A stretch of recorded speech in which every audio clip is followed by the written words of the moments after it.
If you would like to help support the channel, check out our links on our homepage. You can subscribe and follow our Instagram for all the latest channel going-ons, or click on our Ko-fi link to make a donation. You can also click on our Goblin Gaming affiliates link. They sell Games Workshop, gaming mats, terrain, accessories and many more items. And of course, Adeptus Titanicus, all at discounted rates. Anything you buy, using the link, the channel gets a little in return. Thanks very much and enjoy the show.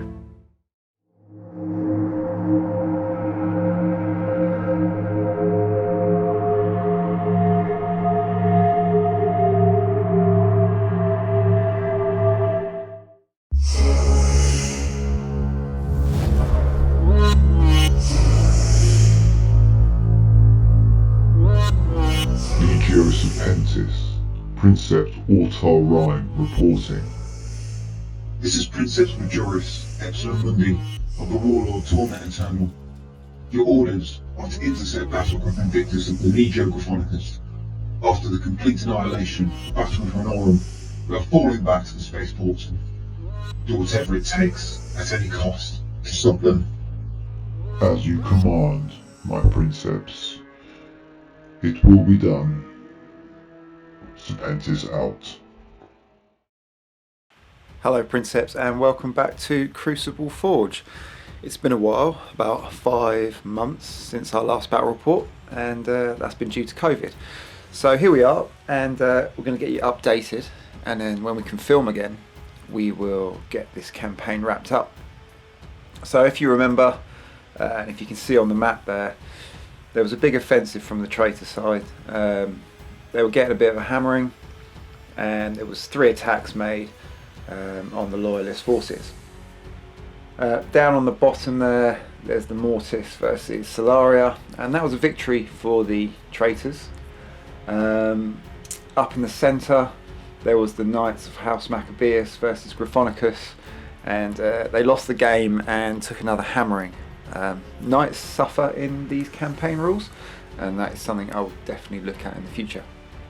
Just there in the centre west of the map, there was a Mortis versus Gryphonicus battle, and it was another defeat for the Traitors. So it's at this point in the campaign, and I'll show you the sort of armory points that we're looking at. Steve, as the Loyalist player, before we went into this game, had 3,230 to my 1,665.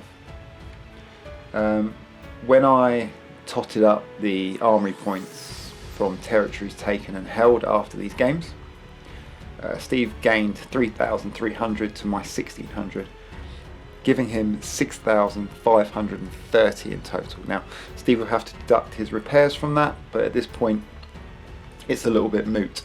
If I deduct my repairs, and bear in mind I lost an entire night house, I'm taking out 2,241. This is leaving me with only 1,000 armory points. Now even if Steve spent half of his to repair, which he won't have to do, he's still going to have 3,000 plus. So we're at this point where I don't think the Traitors can pull it back. We're on a slippery slope. At the end of this, Steve has 9 territories to my 4. All his battle groups are 1,800 points plus. He can top them all the way up to 2,000 points, and I'm struggling. So at this point, I would say it is a Loyalist victory as far as the campaign goes, but it's not over yet. The Legio Mortis have some tricks up their sleeve. So let's take a look at the map.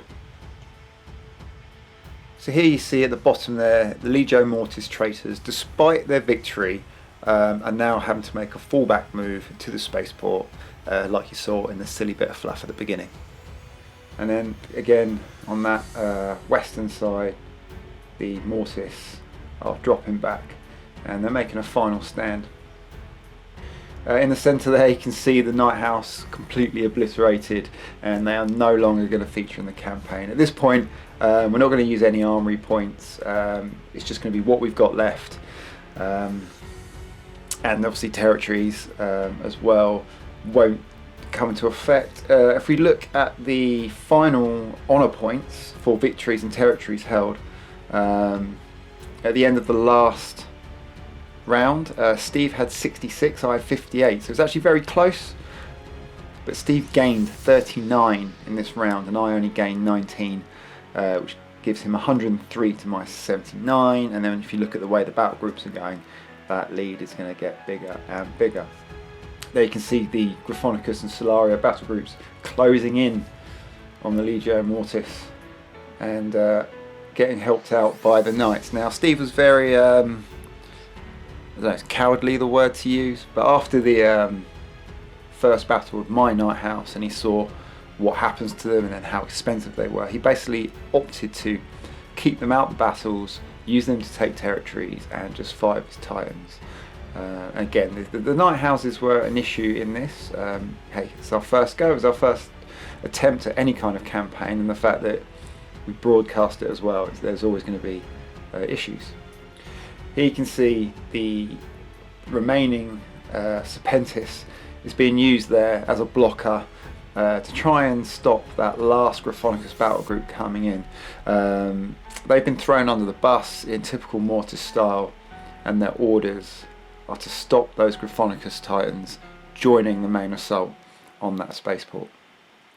And there you go, you can see all the battle groups are engaged now. We're going to come into our last two games of the campaign. So the next game is going to be Serpentis and Gryphonicus there as a blockade, and you'll see what happens there. These are going to be narrative style games for a narrative campaign, and then this will be leading up to one final battle we will have for you at the spaceport with pretty much whatever's left, and hopefully that'll be a nice big game, and we're going to try and come up with a way of making that work so you don't see like every activation and things like that. Give you some overviews and work that all out, and we're going to use a bigger board. So that's where we are, that's the campaign. That is Crucible Forge. There is 2 games to go. It is a victory for the Loyalists, but at what cost? It's not over. So hopefully we'll see you soon for some battle reports, and we will see you for the next battle report at Crucible Forge, the blockade.